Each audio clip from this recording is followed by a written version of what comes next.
사랑합니다. 하나님의 말씀을 믿고 신앙생활을 하는 성도들 가운데에서 가장 많이 듣는 단어가 있다 그러면은 믿음이라고 하는 단어일 것입니다. 믿음 쉽게 생각하면 우리가 잘 이해할 수 있는 것 같지만 좀 더 깊이 생각하면 참 이 단어만큼 어려운 단어가 없습니다. 오늘 본문 말씀에 보면 이 믿음에 대해서 말씀해 주고 있습니다. 우리는 때로 생각할 때 이렇게 생각합니다. 나는 왜 이렇게 믿음이 작을까? 나 외에 다른 사람을 보면은 저 사람은 참 믿음이 크다. 나보다 참 믿음이 크다 이렇게 말할 때도 종종 있습니다. 내 믿음은 작아 보이고 나 아닌 다른 사람의 믿음은 커 보이고 도대체 믿음이라는 것이 뭘까? 예수님께서 오늘 믿음이라는 것에 대해서 말씀해 주고 계시는데 이 믿음이 어떠한 믿음이냐? 하나님에 대한, 하나님에 관한 믿음이었어요. 하나님에 대한, 하나님에 관한 믿음에 대해서는 우리의 지식으로는 이해가 불가능한 것이 믿음이다. 하면서 도대체 그러면은 하나님에 관한 믿음은, 하나님에 대한 믿음은 어떠한 믿음일까? 예수님께서 그것을 아주 쉽게 제자들에게 풀이해 줍니다. 근데 그 말씀을 한마디로 정의를 하면 따라하시겠습니다. 믿음에서 믿음으로. 그것이 바로 오늘의 설계의 제목입니다. 믿음에서 믿음으로. 그럼 먼저 본문의 내용을 잘 이해하기 위해서는 그 성경의 앞뒤 문맥을 잘 봐야만 됩니다. 예수님께서 아주 이상한 일을 하세요. 그것이 뭐냐면 바로 무화과 나무를 저주하십니다. 그런데 예수님의 저주가 이해가 되어지지 않는 저주예요. 그것은 뭐냐면 무화과의 열매가 맺혀지지 않는 계절에 예수님께서 그 열매를 바라십니다. 우리 한번 마가복음 11장 13절 한번 다 같이 읽어보실까요? 다 같이 읽겠습니다. 시작. 멀리서 잎사귀 있는 한 무화과나무를 보시고 그 나무에 무엇이 있을까 하셨더니 가서 보신즉 잎사귀 외에 아무것도 없더라. 이는 무화과의 때가 아니니라. 예수님께서 무화과의 열매가 맺을 시기가 아님에도 불구하고 열매를 구하고 계셨다. 앞뒤가 말이 안 되는 거예요. 그러니까 유대인들의 그 1년에 무화과의 그 열매를 맺는 것은 2번 있습니다. 그 첫 번째 수확기는 5월에서 6월이 되고 두 번째 수확기는 8월에서 9월이 됩니다.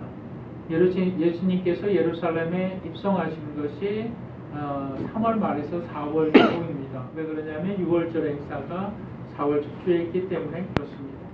그러니까 예수님께서는 한 달 전에 무화과 나무 앞에 가신 거죠. 이제 최소한 한 달이 지나야 무화과 열매가 맺혀야 되는데, 그럼 무화과의 때가 아닌데 예수님께서 열매 없는 것을 보고 그 무화과 나무를 저주한다. 말이 안 되는 거예요. 그런데 오늘 우리가 읽은 본문에 보니까 이 예수님께서 저주하신 무화과 나무가 뿌리째 말라버린 것을 베드로가 보고 예수님에게 보고를 하는데 이렇게 말합니다.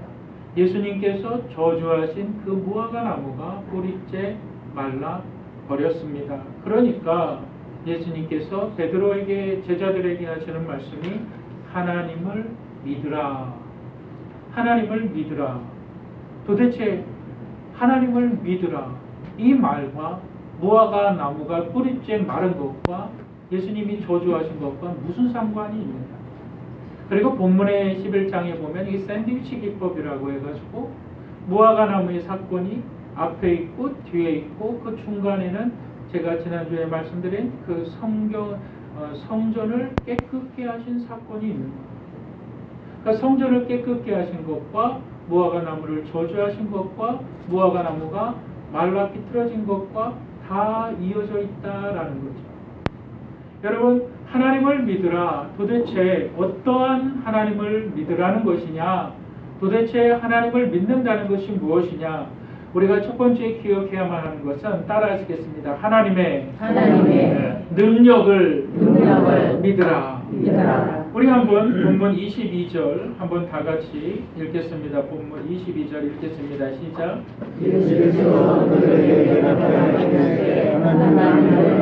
23절 시작. 내가 진실로 너희에게 이르노니 누구든지 이 산더러 돌리어 바다에 던지라 하며 그 말하는 것이 이루어질 줄 믿고 마음에 의심하지 아니하면 그대로 되리라. 24절 시작. 그러므로 내가 너희에게 말하노니 무엇이든지 기도하고 구하는 것은 받은 줄로 믿으라. 그리하면 너희에게 그대로 되리라. 본문 22절과 23절과 24절에서는 한국말 성경에 보면 똑같이 믿으라, 믿음에 대해서 얘기하고 있어요. 그런데 성경 원문에 보고 또 영어 성경에 보면 이 믿음이 다른 믿음이에요. 예수님께서 제자들에게, 베드로에게 하나님을 믿으라 라고 말한 것은 그 믿음은 faith예요. 그 믿음이라는 것은 하나님을 확신해라, 하나님을 신뢰해라, 하나님의 존재에 대해서. 하나님은 존재하신다. 그리고 이 두 번째, 너희에게 믿음이 있으면, 예수님께서 말씀하신 그 믿음은 believe라는 단어를 썼어요. 그 believe라는 단어는 경험을 통해서 내가 아는 거예요. I believe him. 그러면 난 그 사람에 대해서 그 사람 믿을만해 라고 말해요. 그 사람 괜찮은 사람이야. 내가 그 사람을 겪어보니까 그 사람 괜찮아, 그 사람 믿을만해 라고 돼 있는 단어가 믿음이라는 단어예요. 성경에서 예수님께서 하나님에 대해서 믿으라 라고 말한 그 믿음과 이 제자들을 향하여서 예수님께서 말씀하신 그 믿음하고는 아주 하늘과 땅 사이의 믿음이에요. 예수님께서 지금 이 제자들에게 하나님을 믿으라 라고 말하는 것은 trust God, 하나님을 신뢰하라, 하나님을 확신해라. 그런데 하나님의 무엇을 확신하냐? 하나님의 능력을 확신해라. 하나님의 능력을 의심하지 마라. 하나님의 능력을 신뢰하라. 바로 그 말입니다. 예수님께서 여러분 그 말씀을 하시고 나서 여러분 이렇게 말합니다. 우리 한번 본문을 보세요. 21절 우리가 그냥 다 같이 한번 21절 다 같이 읽겠습니다. 시작. 베드로가 생각이 나서 여짜오되 라삐어 벗어서 저주하신 무화과 나무가 말랐나이다. 하나님을 믿으라. 하나님의 능력을 믿으라. 나무를 누가 지었느냐? 나무를 지은 자가 누구냐? 이 세상을 만든 자가 누구냐? 하나님을 믿으라. 때가 아닌데도 예수님이 저주하면 저주받는 거예요. 여러분, 그러면서 이 예수님께서 또한 이렇게 말합니다. 뭐라고 말을 하냐면 23절에 보니까 그 하나님의 능력을 믿으라. 그리고 나서 내가 진실로 너희에게 이르노니 누구든지 이 산더러 들리어 바다에 던지라 하면, 하나님의 영역이라는 거예요. 하나님의 영역. 우리가 어떻게 산을 들어서 바다에 던질 수가 있어요? 내가 하나님을 믿으면 나는 능치 못함이 없다. 내가 기도하면 하나님께서 나의 기도를 들으셔서 이 산을 들리어 바다에 던지다. 내가 그렇게 위대한 기도의 사람이 될 수 있다. 착각하지 마시기 바랍니다. 그 말이 아니라 하나님이 하시는 영역이 있다는 거예요. 하나님이 하시는 영역. 그 하나님의 능력을 믿으라는 거예요. 사람으로서는 도저히 이해가 되어지지 않고 내 짧은 지식으로는, 내 짧은 경험으로는 도저히 그 방법을 이해할 수 없지만 하나님을 믿으라. 하나님의 능력을 믿으라. 하나님을 확신해라. 그렇다면 이 산을 들어서 바다에 던지는 것은 하나님의 영역이다라는 거예요. 그것을 믿으라라는 거예요. 그것을. 여러분 보세요. 이스라엘 백성들이 하나님을 믿었습니다. 이스라엘 백성들은 하나님을 믿었어요. 그런데 그들의 삶은 불평과 원망이 끊이지 않았습니다. 하나님, 먹을 것이 없습니다. 하나님 배가 고파 죽겠습니다. 하나님 하나님 고통 중에 있습니다. 하나님 앞에 기도합니다. 하나님께서 그 기도를 들으시고 날마다 만나와 메추라기를 하늘에서 마치 뿌려주십니다. 다 뿌려주십니다. 그들이 만나는 맛있게 먹고 만나는 다 챙길 줄만 알았지 그 뿌리신 하나님은 안 믿었어요. 당장 눈앞에 보이는 만나는 하나님 그래 나 하나님 믿어. 하나님 믿을만해. 이거 하나님이 주신 거야. 이거 하나님께서 나의 삶에 주신 거야. 그런데 그들은 하나님을 신뢰하지 않았어요. 그들은 하나님을 확신하지 않았습니다. 나 하나님을 믿어. 우리 이렇게 얘기해요. 나 하나님을 믿어. 하나님은 나의 하나님이시야. 나 하나님을 믿어. 그런데 우리의 삶의 영역에서는 하나님을 믿지 않는 것. 하나님은 저기 계신, 하나님은 나와 상관없이 멀리 계신, 하나님 앞에 기도하는 것도 마치 주문을 외우듯이 기도하죠. 하나님은 멀리 계신 분, 내가 필요할 때만 원하시는, 내가 필요할 때 구하면 언제든지 나의 필요를 채워주시는 그러한 분. 도깨비 방망이와 같으신 내 마음대로 살다가, 내 원하는 대로 살다가, 내가 정말 하나님을 부를 때는 마치 램프의 요정처럼 딱 나타나서 내 기도를 들어주시는 그러한. 예수님이 제자들을 향하여서 이렇게 말합니다. 하나님의 능력을 믿으라. 그분은 창조주이시다. 여러분, 우리 한번 예레미야 1장 5절 한번 보실까요? 예레미야 1장 5절 다 같이 한번 읽겠습니다. 시작. 내가 너를 모태에 지기 전에 너를 알았고 내가 배에서 나오기 전에 너를 선별하였고 너를 여러 나라의 선지자로 세우노라 하시기로. 여러분, 우리의 삶에 하나님에 대한 믿음이 필요한 줄 믿습니다. 저와 여러분들은 하나님이 계획하시는 사람들입니다. 우리는 정해진 길을 가게 됩니다. 우리 그리스도인들에게 우연이란 결코 없습니다. 여러분, 우리의 길, 우리가 존재하기 이전에 하나님은 우리를 이미 계획하셨다라고 말합니다. 여러분, 우리는 이렇게 생각할 수가 있어요. 어느 날 내 몸이 아파오기 시작합니다. 갑자기 사고가 일어나죠. 정말 내가 불행한 것 같아요. 불행한 삶이 내 앞에 막 다가오는 것처럼 느껴집니다. 그리고 우리는 이런 것을 난 정말 불행해. 우리는 이런 것을 불운이다. 이렇게 생각을 하기도 합니다. 여러분, 그런데요, 하나님의 그 숨겨진 섭리, 하나님의 그 계획에 있어서 우리는 알 수가 없어요. 왜 이러한 일이 일어나는지, 왜 이러한 일이 나에게 생겼는지. 그런데 참된 믿음은 참된 믿음의 사람들은 자신의 계획 가운데 운이라는 것을 두지 않습니다. 하나님의 계획하심을 보게 됩니다. 하나님의 계획이 있습니다. 여러분, 우리는 자연 법칙 안에 살고 있기 때문에 여러분, 어떠한 죽음이나 이 노아의 가정은 절대 피할 수 없습니다. 그러면서 믿지 않는 사람들, 하나님을 알지는 못하는 사람들이 이렇게 이야기도 합니다. 하나님 믿는 사람이나 하나님 믿지 않는 사람이나 그게 그거네. 다 똑같네. 어려움 당하는 거 마찬가지고 아픈 거 마찬가지고 괴로운 거 마찬가지네. 다 똑같네. 여러분, 그렇지 않습니다.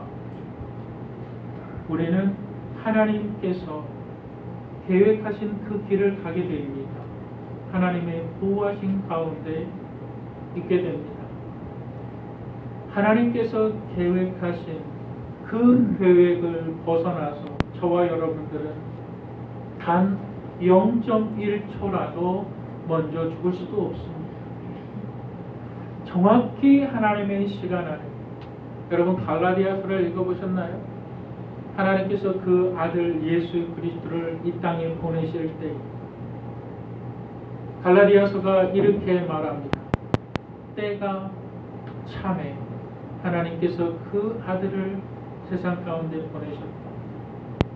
하나님의 완벽한 계획 가운데 그 아들을 보내신 하나님, 그 계획을 누가 알 수 있어요?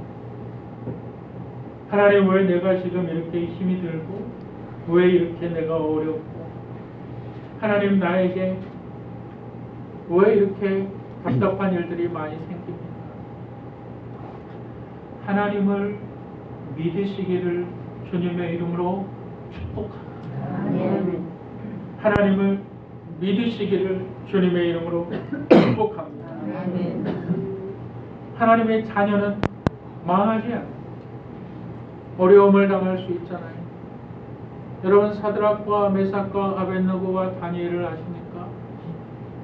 왜 풀무불이 그들 가운데 끓여지고 있는지, 왜 그들이 사자 우리에 던져져야만 하는지, 여러분 요셉을 기억하십니까? 그가 왜 노예로 팔려 가야만 했는지, 여러분 욥을 기억하십니까? 그가 왜 그러한 질병에 걸려야만 했는지. 그러나 하나님의 계획과 하나님의 섭리는 우리의 생각 이상으로 우리가 알 수 없는 하나님의 은혜가 있고 하나님의 섭리가 있습니다. 그래서 시편의 기자가 하나님을 향하여서 고백하는 것은 주의 계획은 무궁하시다. 하나님을 믿으시기를 주님의 이름으로 축복합니다.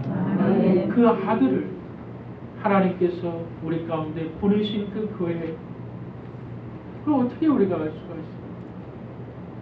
요즘 참 제가 스트레스를 많이 받은 공사가 진행되어지는 가운데에서 참 이 전기 쪽에 문제가 많아요. 전기 새로운 선을 막 연결을 하고 막 이러니까 낡은 선들이 감당을 못해요. 이 부엌에 있는 전기들도 그렇고 참 여러 가지 문제가 참 많이 이렇게 일어납니다. 근데 감사해요. 정말 감사합니다. 근데 지난주에는 정말 이렇게 좀 많이 화가 났어요. 왜 그랬냐면 남자 화장실을 제가 이제 또 이렇게 체크를 하는데 남자 화장실 변기가 막히는 거예요. 자꾸 막혀요. 그래서 그 물통에다가 그 물을 가득 담아다가 한 10번 이상은 뿌린 것 같아요.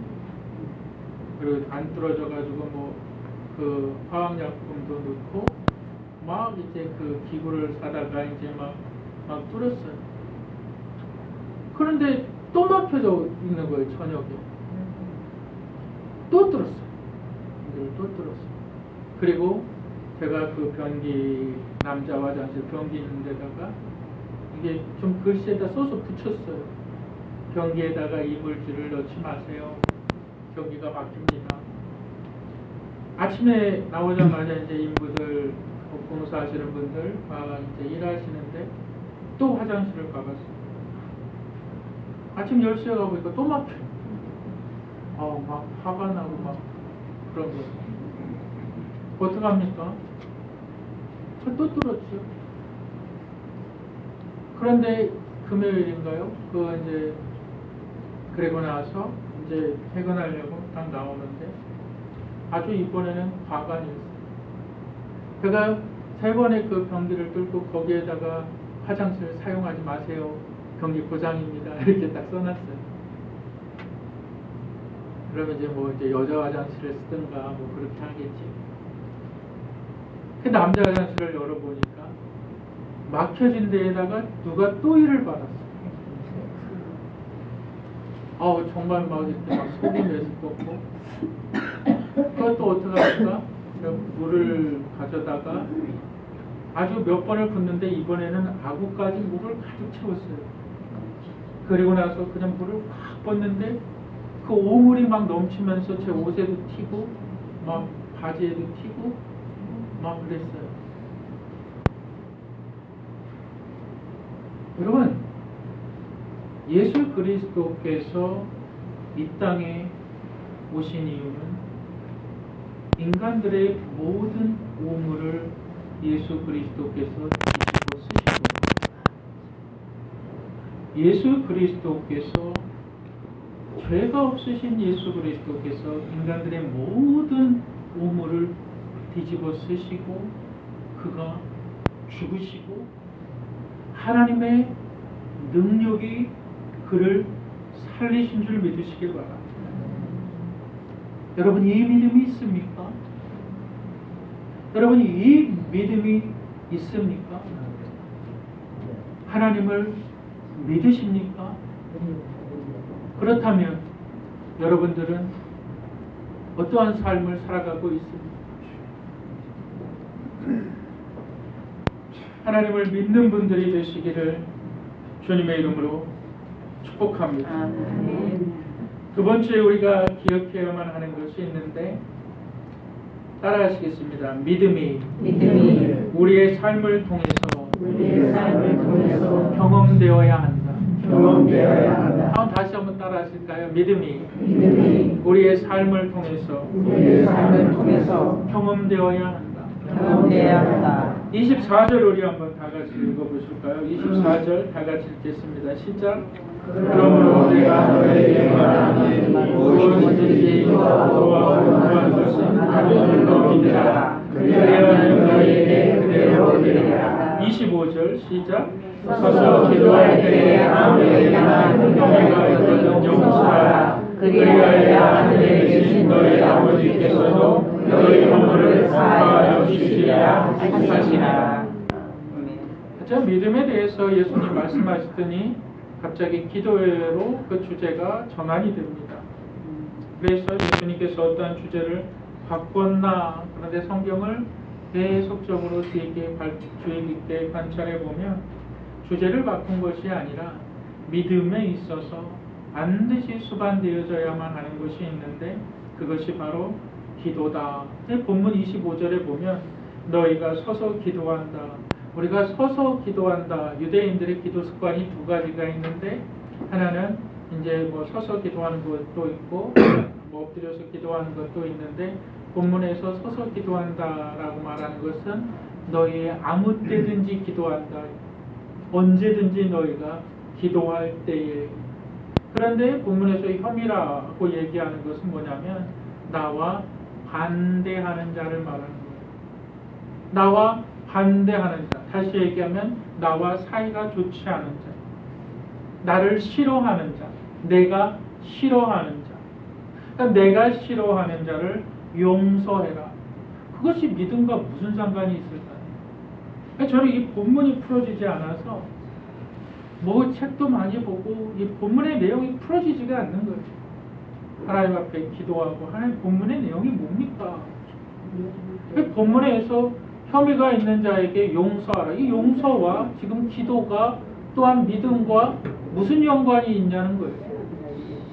근데 가만히 보니까 연관이 없는 것 같아요. 그래서 본문이 풀어지지가 않는 거예요. 하나님 도대체 혐의 있는 자를 용서하는 것과 본문의 내용과 무슨 상관이 있습니까? 여러분 한번 따라하시겠습니다. 용서는 하나님 앞에서 그 사람의 가치를 높이는 것이다.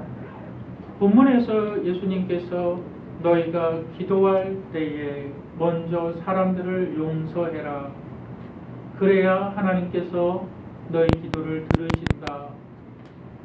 그 용서란 말은 다시 얘기하면 내가 정말 상처받았던 그 사람, 나의 어머니가 될 수가 있고 아버지가 될 수가 있고 시아버지가 될 수 있고 시어머니가 될 수가 있고 며느리가 될 수가 있고 뭐 사위가 될 수가 있고 우리 주위에 있는 많은 사람들이 될 수가 있죠.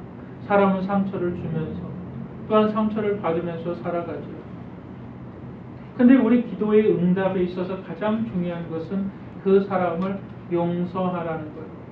하나님 이 사람이 나한테 이렇게 했습니다. 하나님, 이 사람이 나에게 이렇게 악한 짓을 했습니다. 나는 이 사람 도저히 용서할 수가 없어요. 우리 그렇게 생각하지요. 저도 그렇게 생각을 합니다. 그런데 용서라는 것은요, 하나님께 대한, 하나님 앞에서 그 사람의 존재의 가치를 인정하는 것입니다. 다시 얘기하면 그 사람도 하나님께서 만드셨군요. 그 사람도 하나님께서 지으셨군요. 하나님께서 그 사람도 귀하게 여기시는군요. 하나님께서 그 사람을 위해서 예수 그리스도를 죽이셨군요. 사람에 대한 존재의 가치가 내가 상처받은 것으로 인해서 판단되어질 때가 많이 있지요. 나는 저 사람 죽어도 용서 못해. 왜? 그 사람이 나한테 한 짓이 있기 때문에. 우리가 상처받은 것 때문에 그 사람의 존재 가치가 막 하락하잖아요. 다른 사람은 다 용서해도 내가 저 사람은 용서 안 해. 이렇게 생각할 수가 있잖아요. 여러분, 예수 그리스도께서 말씀하신 용서하라라는 것은 그 사람에 대한 가치를 하나님 앞에 두라는 거예요. 하나님 앞에. 그렇다면 하나님께서 너희가 정말 용서하기 싫고 너희가 용서를 못하는 상황 가운데에서 여러분, 하나님을 바라보며 용서가 됩니다. 하나님을 바라보면 하나님의 입장에서 그 사람 때문에 예수 그리스도를 보내셨다고 하면은 여러분, 용서 못할 죄인이 없어요. 그렇다면 우리가 이렇게 기도하게 됩니다. 하나님, 그 사람도 하나님께서 지으셨군요. 하나님, 그 사람을 통해서도 하나님의 복음이 흘러가기를 원하시는군요. 그렇다면 하나님, 내가 용서하겠습니다. 그랬을 때에 하나님은 나의 기도를 들으신다고요. 하나님은 나와 마음이 합하여진다고요. 그것이 믿음의 경험이다라는 것을 말씀해 주고 있는 겁니다. 여러분, 우리는 어떻게 기도할까요? 하나님, 우리의 기도의 제목들은 어떤 것들이 있을까요? 얼마 전에 저는 이 드라마를 참 싫어합니다. 좀 사람이 바보가 되는 것 같아서 드라마를 잘 안 봅니다. TV 같은 걸, 드라마 같은 걸 잘 안 보는데 갑자기 드라마를 보는데 그 드라마에서 어떤 부유한 남자가, 뻔한 스토리예요.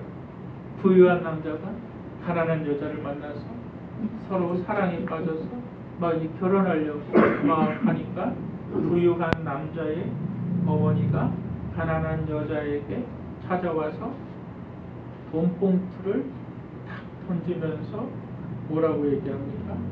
어디 근본도 없는 게 우리 아들을 꼬셔서 한턱 한미천 잡으려고 그러는 그만. 어디 근본도 없는 우리 아들 꼬셔서 한미천 잡으려고 그러는. 근데 이 여자, 그 가난한 여자가 뭐 사랑한다, 남자를 사랑한다 막 이렇게 얘기를 해요. 그러니까 이거 먹고 떨어져라. 돈 봉투를 딱 전해줍니다. 그랬을 때 이 여자가 어머니를 향해서 한 말이 있습니다. 그것이 뭐냐면, 저도 제 어머니에게는 귀한 자식입니다. 제 어머니가 저를 배 아파서 낳았습니다. 한 사람을 용서할 때에 그 사람의 가치를 어머니에게 둡니다. 하나님에게 두는 것과 같습니다. 용서가 안 될 사람이 없다는 거죠. 용서하지 않을 때에 우리의 믿음의 기도를 하나님께서 들으실 이유가 없다라는 거예요. 남편을 용서하십니까? 바람핀 아내를 용서하십니까? 바람핀 남편을 용서하십니까? 정말 시어머니하고 그 고부간의 갈등이 힘들죠. 정말 힘들어요. 용서하십니까? 정말 어렵지요. 몇십 년 동안 싸워오는 것도 있잖아요. 근데 예수님께서 지금 말씀하시는 것이 뭐냐면, 너희가 용서하면 너희 기도를 하나님이 들으신다. 용서란 하나님 안에서 하나님 앞에서 그 사람의 가치를 두 여러분 이것을 믿으신다면 하나님의 믿음, 하나님의 존재에 대한 확신이 나의 삶을 통해서 경험되어진다. 이것을 믿으시기를 주님의 이름으로 축복합니다. 아멘. 우리는 용서해야 돼요. 왜요? 우리가 용서받은 자들이기 때문에. 우리 용서해야 돼요. 용서받은 자들이기 때문에. 아, 저 사람 생각만 해도 반하는 사람들 있지 않습니까? 정말 생각만 해도 정말 소화가 안 될 정도로 그렇게 스트레스 받는 사람들 있지 않습니까? 하나님 앞에 그 사람의 가치를 두시기 바랍니다.